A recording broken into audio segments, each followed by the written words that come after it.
Okay, hello guys, good afternoon. If you're watching this in the morning, of course, good morning. Pleasant day to everyone. Okay, as part of our discussion for our subject on AGMCA 313 and AGMCH 313, we will start with this first topic on GIS. So this is basically an introduction on what is GIS. Okay? So GIS basically means Geographic Information System. Sometimes other people call this geographical, so thus you can see the AL option there. So it's basically a system, it's basically a way of organizing spatial data. So kanina description you would see just like Word, diba? All of us are very familiar with Word. We use Word to type a document, to create documents. A GIS application or the software for GIS is basically a tool for us to use to manipulate the spatial information. Unsa man na siyang spatial information? Basically, any data nga doon na siya nakabalighot nga actual locations on Earth. So doon na siya specific location. Say for example, population of a certain area, population in Argao. That's a perfect example of a spatial information. So, GIS data is composed or consists of tulong components, no? So you can find it there in the slides. Digital data, the computer hardware, and the computer software. The digital data is ato akong i-mention lang, baguhay lang. An example of which is population. It's basically what you will view and analyze using ato ang computer, both ang software or hardware. So the hardware is the device. It can be a laptop or it can be a desktop, and the software is ang ato ang app kagigamit, or sometimes we call it software, or application. In particular, for our purpose in this class, we will be using QGIS before it's actually called Quantum GIS. So with a GIS application or software, we can open maps on our computer and create spatial information to add to a map. Actually, we could create multiple layers with that. So say for example, you want to look at say which particular barangay has the most population. So we can overlay the administrative boundaries sa barangay and then overlay ang atuang population. So it gives us an idea, and then maybe we can represent population with a certain color, like the darker the color, the higher the population, the lighter the color, the lower the population. So it tells us nga this particular barangay, for example, has a higher population compared to the next barangay by virtue of the color that we use, because it's darker compared to the other one. So it's actually very, very easy to do that using GIS. Okay, so this is the software. This is a perfect example. I don't know if you're familiar, but this is Argao. So this is actually Lawis, no? So in particular, I don't know if you can still read this one, but it's QGIS. So this is the environment that we are going to use for the rest of the semester. So we will get to know this one later. Okay, example of a spatial data kanisya. So for example, na ay nurse or BHW worker, for example, nag-survey siya o mga sakit niya, mo niya ang iyahang findings with a GPS. So I think all of you are already familiar what is a GPS, or a global positioning system, a receiver handheld na siya. Our phones are already equipped with a GPS system. We just need to enable it, no, para mahibawan na to atong location, and then we can take note of the longitude and the latitude ang iyang coordinates. Mo ni ang disease, then unsa ka pizza. So an example of a spatial data, or we yung tag GIS data, na atay date on one column, another date on the disease. Then we have two columns for the longitude and the latitude. Now if we try to pwede na nato ni siya ipakaon sa ato ang GIS software, this tells us the location and then unsa nga type and disease.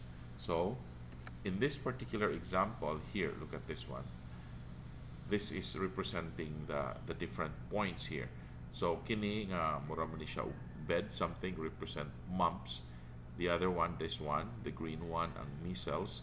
Then ang the red or the white cross with a red background is chicken pox. So because of this, kani we get to know the actual location, and then the disease is actually represented by a symbol. So the way we see it here nga, in this location, actually clustered ang mumps cases.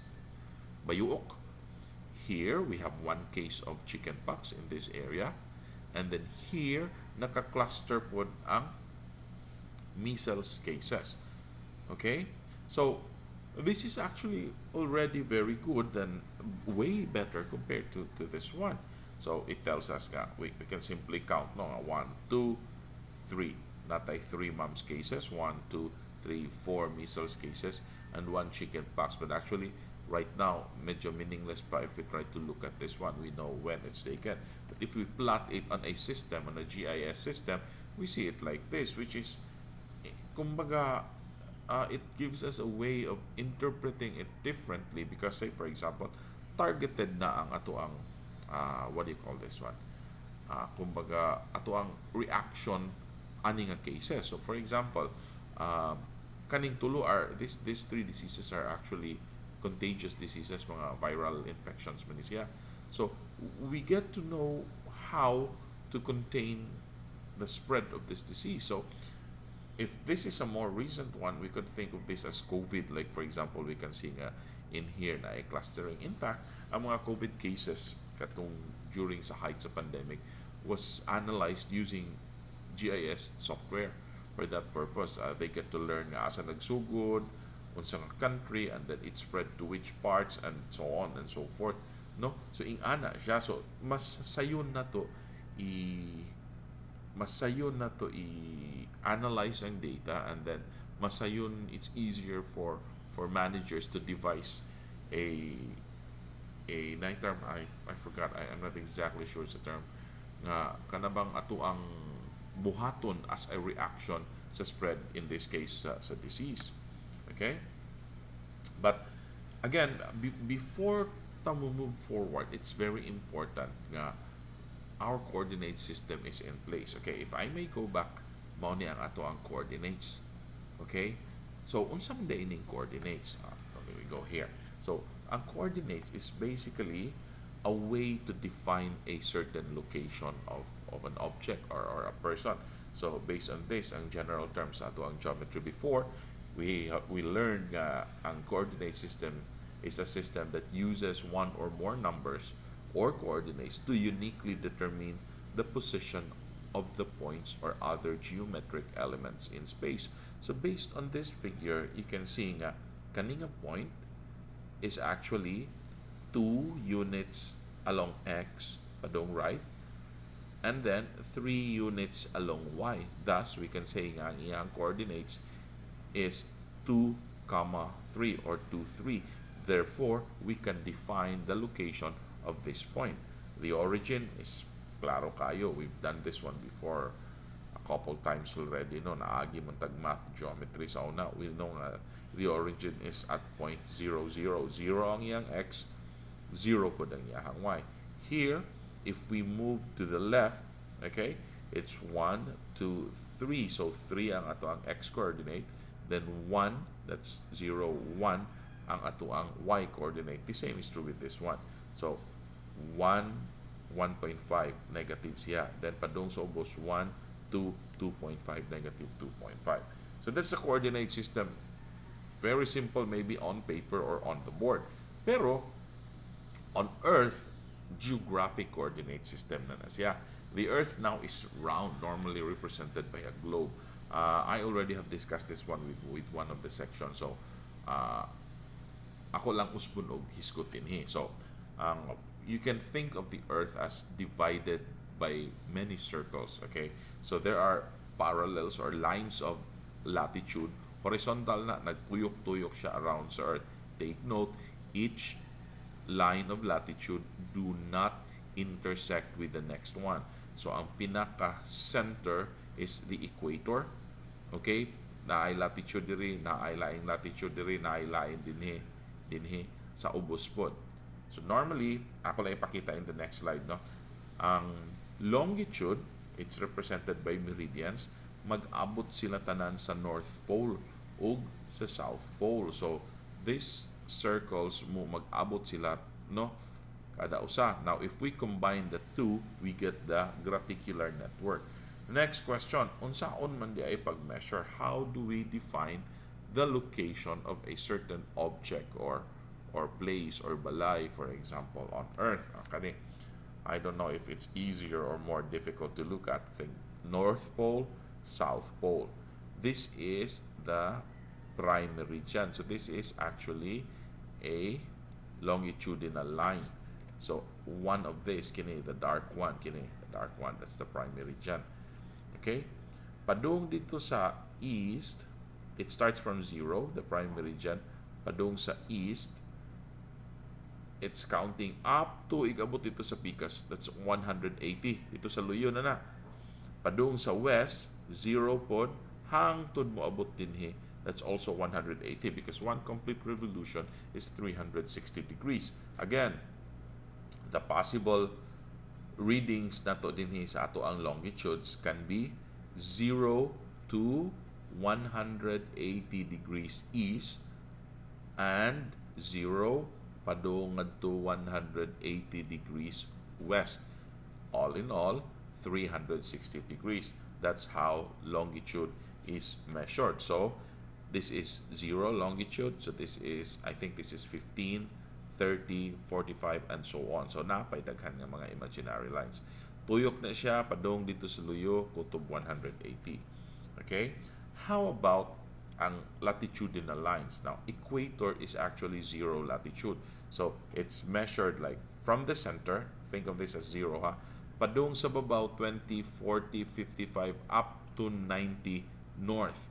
Then padung po dito sa ubos, that's 20, 40, 55 and so on up to 90 south. So latitudes are measured from 0 to 90 degrees north or from 0 to 90 degrees south. Kukini, so think this is as the center of the earth. So magikuhaan siya 1/4 nga slice, no? Kini ang pinaka-center sa earth. So from there, measured siya padung diri. This is our reference line. Okay? And then ang angle mo nga padung dito sa babaw, you have 55 degrees. So kini nga latitudinal line is 55 degrees. Okay? I hope this is clear, no? Wala naglibog, no? Ingana. I will elaborate this one further in our physical lectures kung mag-abot na ta puhon. So, for us to define our location on Earth, you need to actually tulo kay ato man also i-define ang ato ang elevation pod. Pero for most cases, we just actually good tinud-on pa gyud nato kinahanglan tag upat ka dimensions. We have the longitude, the latitude, the elevation, and the time. So if we are attending a certain meeting, dapat pabalon ka anang upat kay o abot nimo dito basin humana ang meeting or naabot ka sa location, wala pa nagsugod ang meeting. So for purposes of just defining the location, most of the time longitude and latitude will suffice for that purpose. Okay? Unsa man nga software atong gamiton for our purpose, we will be using QGIS 3.22. Okay? Ma-download ra ninyo readily online, so you just try to search it and then you get to download this one and install it on your device. Nganong kaniman, why are we going to use QGIS? Because it's easy to use and it's open source.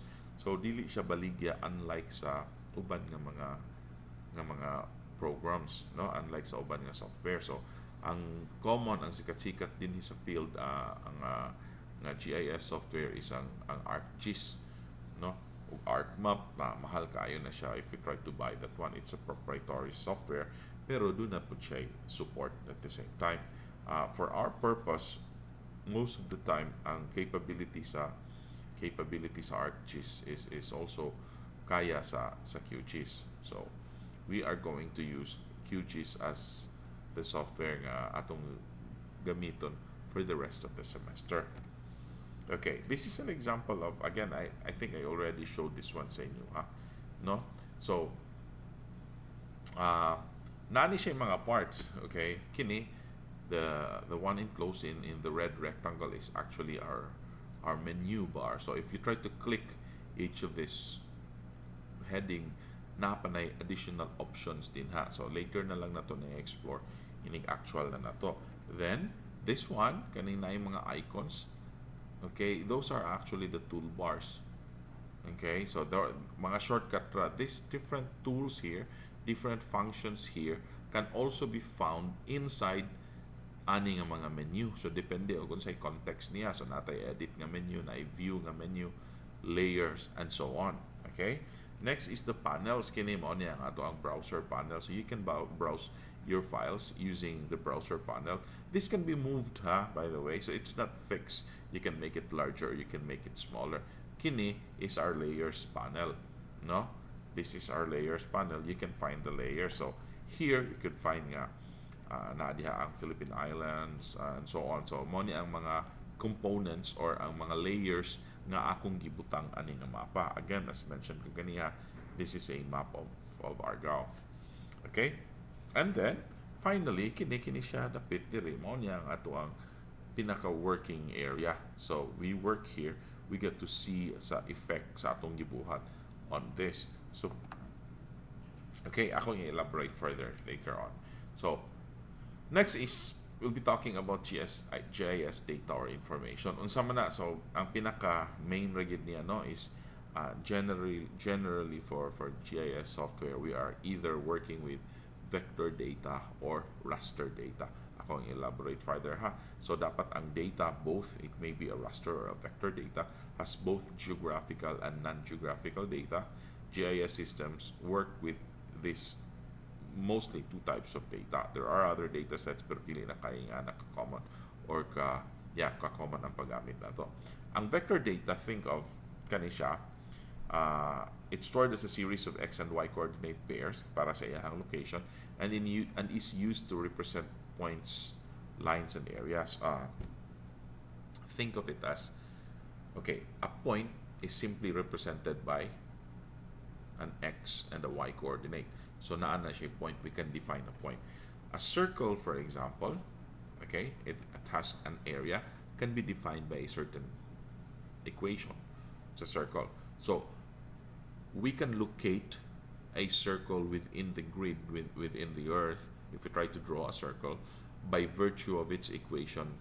No? May bawa na to sa dapit ang iyang center o pila iyang radius and so on.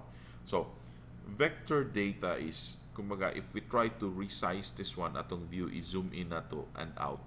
I'll show it to you later, no? When the presentation ends na lang siguro. Makita na to nga dili mausab dili siya mo pixelate ang view. Okay? So to look at types ang ato ang vector data. Okay? Pwede siya point. So ang point is just represented by its coordinates, particularly latitude and longitude. Then maybe we can add another data, like for example kaganiha katong mumps ba or measles ba, or maybe add another data on elevation, or maybe add another data on temperature. So point lang na siya. Okay? So it's defined by its coordinate and then any other value nga pwede natong gamiton for analysis. Next is ang line. So ang line is defined by its equation and its location. So normally ang points, maybe we can represent houses as points in a map, no? Streets can be represented by lines. Okay? And then areas, maybe barangays, for example, or the whole campus of CTU, or sometimes we call it a polygon, is represented by areas or a polygon. So kini, the red one here, that's an example of a polygon or an area. The circles here are actually point data niya. These lines here are actually the streets, no, or represented by the lines. Okay. Another GIS data atong ginagamit commonly is kaning gitawag na to nga raster. Sometimes we call it image, no? We call it an image. It's stored as a grid value. Now, normally kining iyahang color is representing a certain value. No, it could be elevation, it could be temperature, it could be actual color. Ana. Pero naka-grid siya. So unlike sa vector, when you zoom in and out, mo pixelate siya after a certain limit. So when you zoom out, you get to see this one. So normally, these are pictures taken by satellite. Layo na kayo, yung ani primero. When you try to zoom in, you will see it as this. Okay? So both raster and vector data are treated and manipulated differently in a GIS environment. In sa sulod sa QGIS, for example, lain-lain sila. Both, actually, di po na tumatawag nga kana siyang disadvantageous ang one over the other. No, not exactly like that. They have their own purposes. So, naa sila both advantages and disadvantages. In the near future, we will be analyzing raster images no puhon-puhon sa ato ang klase, but this time, most of the time, we will be handling with vector first. Okay? Our main reference for this presentation is A Gentle Introduction to GIS. You can find this one online. Unya, I will be putting in the description also where to find this one and where to download the QG software. So if you have a device at home, like a laptop or a desktop computer, and then you just download QGIS and install it on your own device so that you can practice on your own in my absence. Okay? So I think that's the end of the presentation, pero I'll just show you a bit sa QGIS environment, no? Okay, mo ni siya ang QGIS. So here, for example, that's the Philippines. Klaro, no? You see, so ang visibility, these are the layers, no? The visibility is kana siya naka-turn off ang uban. If I add the provinces, see, may overlay siya. Okay? If I try to zoom in, oh, primero lang siya mo pixelate kunuhay, pero actually dili ra, no?